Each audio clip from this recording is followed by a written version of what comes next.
Venezuela ha entrado en uno de esos momentos históricos en los que todo parece suspendido en el aire. La detección de Nicolás Maduro por parte de fuerzas especiales de Estados Unidos no solo sacude al régimen, también sacude a la región y obliga al mundo a mirar de nuevo hacia Caracas. No hablamos de rumores ni de análisis teóricos a largo plazo.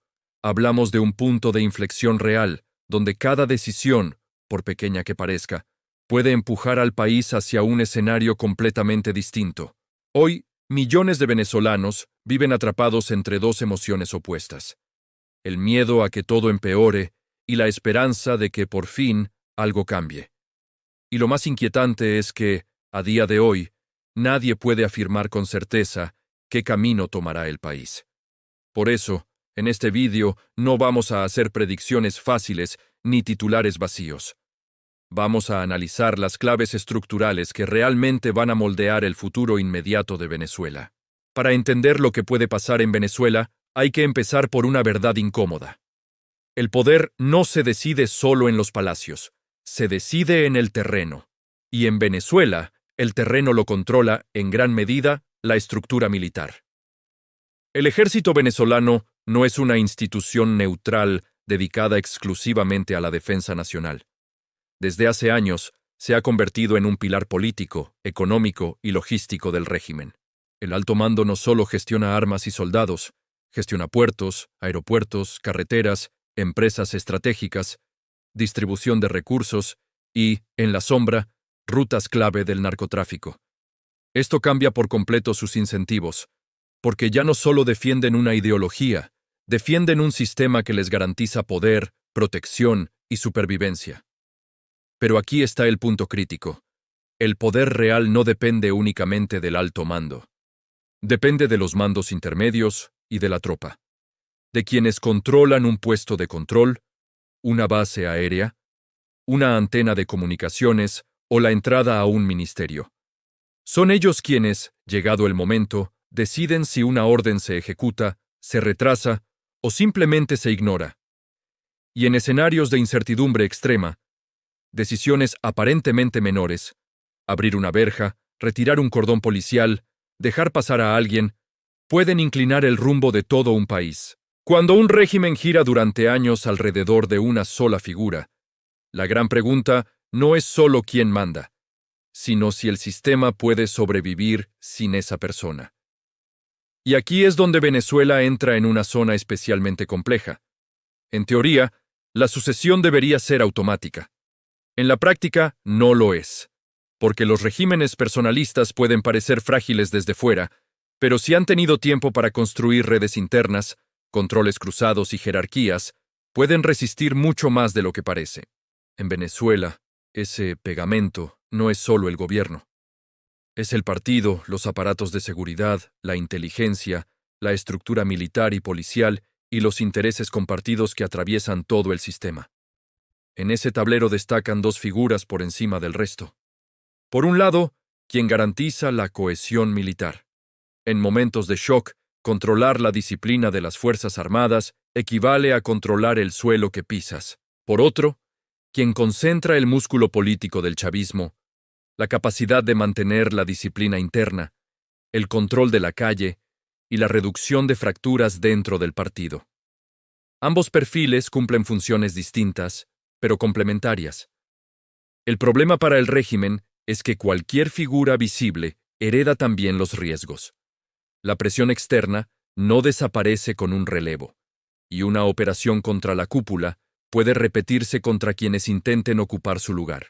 Ahora bien, incluso si el régimen consigue un relevo ordenado y mantiene la cadena de mando, hay una variable que nunca puede controlarse del todo: la sociedad. La resistencia civil en Venezuela no es un concepto abstracto, es una experiencia vivida. La población ha pasado por ciclos largos de movilización y represión, y ha aprendido que el cambio no siempre llega rápido ni de forma espectacular.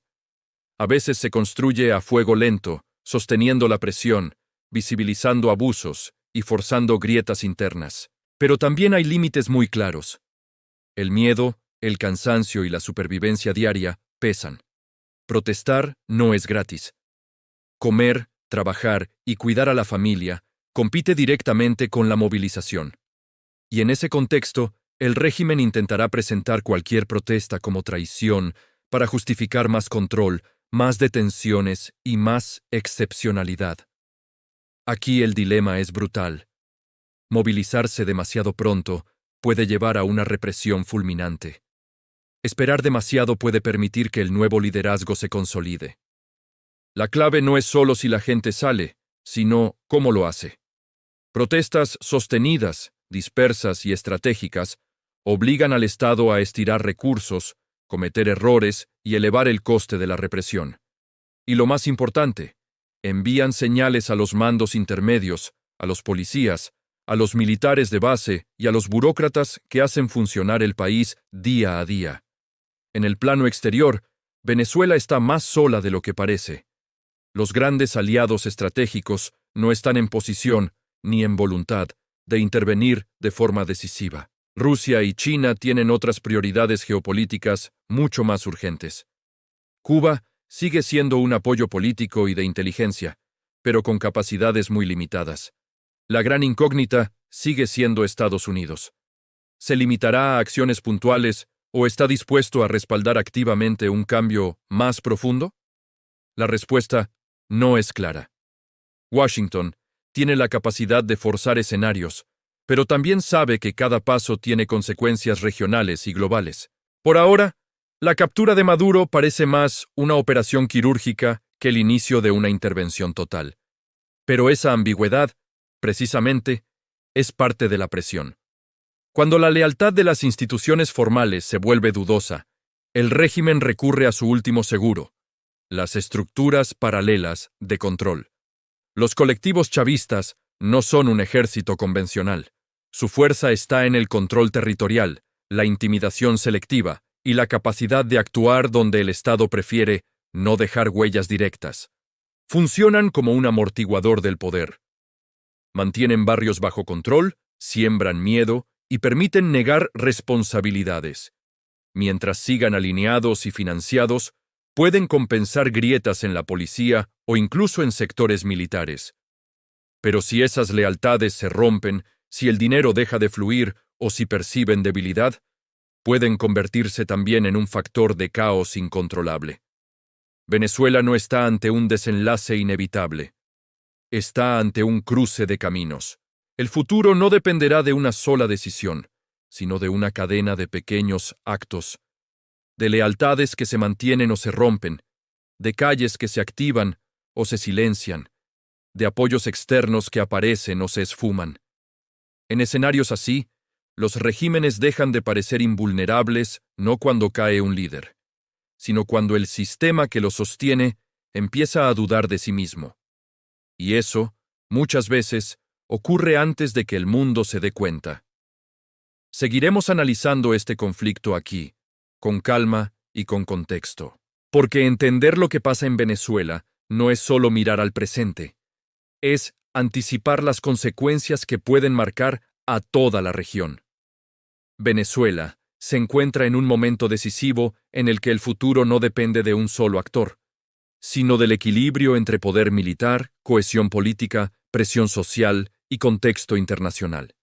Ninguna de estas variables actúa por separado. Lo que ocurra en las próximas semanas estará determinado por cómo interactúan entre sí. En escenarios como este, los cambios no siempre llegan de forma abrupta, pero cuando se producen, suelen redefinir el país durante décadas. Entender estas dinámicas no es anticipar el desenlace, es comprender por qué nada está aún decidido.